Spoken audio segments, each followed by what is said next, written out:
નમસ્કાર. દિવસભરના તાજા સમાચારોમાં તમારું સ્વાગત છે. તમારી સાથે હું છું પિનલગીરી ગોસ્વામી. સમાચારો વિસ્તારથી જાણીએ એ પહેલા મહત્વના સમાચારો ઉપર એક નજર. નમસ્કાર મિત્રો, દેશ અને દુનિયાના સુપરફાસ્ટ સમાચારમાં તમારું સ્વાગત છે. સૌથી મોટા સમાચાર સામે આવી રહ્યા છે ઈરાનથી. ઈરાનનું કડક વલણ, હોર્મુઝ નહીં ખુલે. ઈરાની સંસદના સ્પીકર મોહમ્મદ બાકેરે ગાલિબબાદ સ્પષ્ટ કર્યું છે કે વર્તમાન સ્થિતિમાં હોર્મુઝ સ્ટ્રેટથી ફરીથી ખોલવામાં આવશે નહીં. યુદ્ધ વિરામના ઉલ્લંઘન વચ્ચે આ શક્ય નથી. તેમણે અમેરિકા પર ઈરાની બંદરોની નાકેબંધી કરવાનો આરોપ લગાવતા કહ્યું છે કે આ વૈશ્વિક અર્થતંત્રને બંધક બનાવવા સમાન છે. જ્યાં સુધી અમેરિકા નાકેબંધી ખતમ નહીં કરે ત્યાં સુધી પૂર્ણ યુદ્ધ વિરામ અને સમુદ્રી માર્ગ ખોલવો અશક્ય છે, જે હવે ચિંતાનો માહોલ સર્જાયો છે. મિત્રો, અન્ય મહત્વના સમાચારની વાત કરીએ તો ભારત વિરુદ્ધ મોટું શું ષડયંત્ર ચાલી રહ્યું છે? અમેરિકા ઈરાન યુદ્ધ વચ્ચે વિશ્વના 6 દેશોની ઓઇલ રિફાઇનરીઓમાં રહસ્યમય રીતે આગ લાગવાની ઘટનાઓ બની રહી છે. ભારતમાં રાજસ્થાનથી પચપદરા રિફાઇનરી અને મુંબઈમાં હાઈમાં ONGC પ્લેટફોર્મમાં પણ આગ લાગી હતી. આ ગંભીર મામલે NIA અને ATSની ટીમો તપાસ કરી રહી છે. આ ઘટનાઓ ટેકનિકલ ખામી કે કોઈ આંતરરાષ્ટ્રીય ષડયંત્રનો ભાગ છે તે તપાસ બાદ હવે સ્પષ્ટ થશે. મિત્રો, અન્ય મહત્વના સમાચારની વાત કરીએ તો ઈરાને જહાજો ઉપર કબજાનો વિડીયો જાહેર કર્યો. અમેરિકી નાકેબંધીના જવાબમાં ઈરાને હોર્મુઝની સામુદ્રધુનીમાં જહાજોની અવરજવર અટકાવી દીધી છે. ઈરાની રિવોલ્યુશનરી ગાર્ડે લાઇબેરિયાના 2 કન્ટેનર જહાજો MSC ફ્રાન્સિસ્કા અને એપામિન્ડેસના જપ્ત કર્યા છે. IRGCએ આ ઓપરેશનનો વિડીયો જારી કર્યો છે, જેમાં સૈનિકો હેલિકોપ્ટર અને બોટ દ્વારા જહાજો પર ચઢીને તેને નિયંત્રણમાં લેતા જોઈ શકાય છે. મિત્રો, અન્ય મહત્વના સમાચારની વાત કરીએ તો બદ્રીનાથ ધામના કપાટ ખુલ્યા, શ્રદ્ધાળુઓનો મહેરામણ ઉમટી પડ્યું. ચારધામ યાત્રાના 5મા દિવસે સવારે 6:15 બદ્રીનાથ ધામના દ્વાર 149 દિવસ પછી ખુલ્યા છે. -4 ડિગ્રીની હાડ થીજાવતી ઠંડીમાં આશરે 7,000 શ્રદ્ધાળુઓ દર્શન માટે પહોંચી ગયા હતા.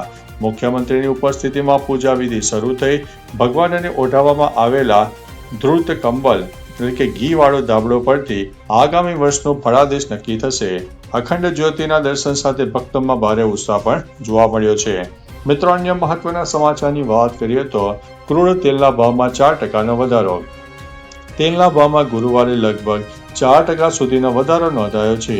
વાસ્તવમાં ઈરાનનું કહેવું છે કે જ્યાં સુધી અમેરિકા નૌસેના નાકાબંધી જારી કરશે ત્યાં સુધીમાં સ્ટ્રેટ ઓફ હોર્મુઝ ખોલવામાં આવશે નહીં. અમેરિકી બેન્ચમાર્ક તેલ વેસ્ટ ટેક્સાસ ઇન્ટરમીડિયેટે ગુરુવારે 4.06% વધીને $96.73 પ્રતિ બેરલ સુધી પહોંચી ગયું હતું, જ્યારે ઇન્ટરનેશનલ બેન્ચમાર્ક બ્રેન્ટ ક્રૂડ 3.62% વધીને $105.63 પ્રતિ બેરલ થઈ ગયું છે. મિત્રો, અન્ય મહત્વના સમાચારની વાત કરીએ તો કેન્દ્રીય કર્મચારીઓ માટે ખુશખબર. કેન્દ્રીય કર્મચારીઓ માટે મોટા સમાચાર સામે આવ્યા છે. 2 દિવસ પહેલા મોંઘવારીના ભથ્થામાં 2% વધારાની જાહેરાત બાદ 60% મોંઘવારી ભથ્થું અમલમાં આવ્યું છે. આ વધારાની સીધી અસર કર્મચારીઓના પગાર ઉપર પડશે. ઉદાહરણ તરીકે, જો કોઈ કર્મચારીનો મૂળ પગાર 50,000 છે તો તેમને દર મહિને આશરે 1,000નો વધારો મળશે. જણાવીએ કે અગાઉ મોંઘવારી ભથ્થું 58% હતું. મિત્રો, અન્ય મહત્વના સમાચારની વાત કરીએ તો ગુજરાતમાંથી પકડાયેલા આતંકીનો મોટો ખુલાસો થયો છે. ગુજરાત ATSએ સિદ્ધપુરના ઇરફાન અને મુંબઈના મુર્શિદને ઝડપી લઈને મોટા કાવતરાનો પર્દાફાશ કર્યો છે. આ આરોપીઓ ગજવા હિંદ સ્થાપવા 12 થી 13 વોટ્સએપ ગ્રુપ દ્વારા કટ્ટરપંથી વિચારો ફેલાવતા હતા.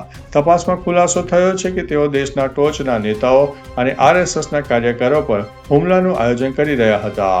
પાકિસ્તાની અને ISIS સંગઠનોનું સાહિત્ય વાયરલ કરીને યુવાનોને ગુમરાહ કરતા હતા. મિત્રો, અન્ય મહત્વના સમાચારની વાત કરીએ તો 15,000ના પગાર માટે કરોડપતિઓને લાઈનો લાગી. અમદાવાદના કોર્પોરેશનની 192 બેઠકો માટે 1,553 ઉમેદવારો મેદાનમાં છે. આશ્ચર્યની વાત તો એ છે કે માત્ર 15 થી 16,000ના મામૂલી પગાર છતાં MBA, CA અને કરોડપતિઓ નગર સેવક બનવા માટે થનગની રહ્યા છે. સત્તા, લાલબત્તીવાળી કાર અને બંગલાનો મોહ આકર્ષણનું મુખ્ય કેન્દ્ર છે. સેવાનો મુખવટો પહેરીને રાજકારણમાં ઝંપલાવતા આ ભણેલા ગણેલા ઉમેદવારો પાછળ મેવાના મોહની ચર્ચાઓએ જોર પકડ્યું છે. મિત્રો, અન્ય મહત્વના સમાચારની વાત કરીએ તો મોદી સરકારની ભેટ 10,000 પેન્શન મળશે. મોદી સરકાર ઇન્ફોર્મલ વર્કર્સ માટે સામાજિક સુરક્ષા વ્યાપ વધારવાની યોજના બનાવી રહ્યા છે. અટલ પેન્શન યોજના હેઠળ ન્યૂનતમ પેન્શનની લિમિટ વધારીને 10,000 પ્રતિ મહિના કરવાની તૈયારીઓ ચાલી રહી છે. ઇન્ફોર્મલ વર્કર્સ એટલે કે અસંગઠિત કામદારો એટલે કે એવા કામદારો જેમને કાયદાકીય સુરક્ષા કે સામાજિક લાભો મળતા નથી અને ભારતમાં 90% કામદારો આ શ્રેણીમાં આવે છે. મિત્રો, અન્ય મહત્વના સમાચારની વાત કરીએ તો યુદ્ધ વચ્ચે વધશે પેટ્રોલ ડીઝલના ભાવ. ઈરાન યુદ્ધને કારણે રાજ્યની ચૂંટણીઓ બાદ પેટ્રોલ અને ડીઝલના ભાવમાં પ્રતિ લીટર 28 રૂપિયાનો વધારો થવાના અહેવાલો સરકારે નકારી કાઢ્યા છે. પેટ્રોલિયમ મંત્રાલયે જણાવ્યું છે કે ભાવ વધારાનો કોઈ પ્રસ્તાવ વિચારણા હેઠળ નથી. આ અહેવાલો ભ્રામક છે અને ભયનું વાતાવરણ બનાવવા માટે ફેલાવવામાં આવી રહ્યા છે. બુધવારે કોટક ઇન્સ્ટિટ્યુશનલ એક્ટિવિટીઝ એક અહેવાલમાં તેલના ભાવમાં વધારાની આગાહી કરી હતી. મિત્રો, અન્ય મહત્વના સમાચારની વાત કરીએ તો હવે પ્લેનના ઇંધણમાં પણ ઇથેનોલ નખાશે. કેન્દ્ર સરકારે એવિએશન ટર્બાઇન ફ્યુઅલમાં ઇથેનોલ ભેળવવાની સત્તાવાર મંજૂરી આપી છે. પ્રદૂષણ ઘટાડવા અને ક્રૂડ ઓઇલની આયાત પર નિર્ભરતા ઘટાડવા માટે પેટ્રોલિયમ મંત્રાલયે નિયમોમાં ફેરફાર કર્યો છે. નીતિન ગડકરીએ 100% બ્લેન્ડિંગનું લક્ષ્ય રાખ્યું છે, જેથી હવાઈ મુસાફરી સસ્તી અને પર્યાવરણને અનુકૂળ બનશે. નવા નોટિફિકેશન મુજબ હવે ઇંધણમાં હાઇડ્રોકાર્બન અને સિન્થેસાઇઝ કોમ્પોનન્ટ્સને સામેલ પણ કરી શકાશે. મિત્રો, અન્ય મહત્વના સમાચારની વાત કરીએ તો સોશિયલ મીડિયા વાપરનારા સાવધાન થઈ જાઓ. સ્થાનિક સ્વરાજ્યની ચૂંટણીમાં આચારસંહિતાના કડક અમલ માટે સાયબર ક્રાઇમ વિભાગ દ્વારા સક્રિય બન્યું છે. સોશિયલ મીડિયા પર દુષ્પ્રચાર, અફવાઓ અને ભડકાઉ પોસ્ટ પર સતત નજર રાખવામાં આવી રહી છે. ટેલિકોમ કંપનીઓ સાથે બેઠક કરીને શંકાસ્પદ બલ્ક મેસેજ રોકવાનું પણ આયોજન કરવામાં આવ્યું છે. કોઈ વ્યક્તિ ધાર્મિક લાગણી દુભાવે અથવા તો આચારસંહિતાનો ભંગ કરે તો તાત્કાલિક કાર્યવાહી કરવામાં આવશે. મિત્રો, અન્ય મહત્વના સમાચારની વાત કરીએ તો 15 વર્ષની સગીરા સાથે દુષ્કર્મ કરનારને 20 વર્ષની સજા. સુરેન્દ્રનગર જિલ્લાના વઢવાણના વસ્તડી ગામના 27 વર્ષીય યુવક રસિક ઘનશ્યામભાઈ સિદ્ધપરાએ 15 વર્ષની સગીરાને લલચાવીને અપહરણ કરીને તેની સાથે દુષ્કર્મ આચર્યું. ઘટનાની ફરિયાદ નોંધાતા જોરાનગર પોલીસે આરોપીની ધરપકડ કરી છે. સુરેન્દ્રનગરની સ્પેશિયલ પોક્સો કોર્ટે સરકારી વકીલ પીજી રાવલની દલીલો સ્વીકારીને આરોપીને 20 વર્ષની સખત કેદની સજા ફટકારી છે. તો ચાલો મિત્રો, ફરીથી દેશ અને દુનિયાના સુપરફાસ્ટ સમાચાર લઈને મળતા રહીશો. ત્યાં સુધી અમને રજા આપશો. નમસ્તે.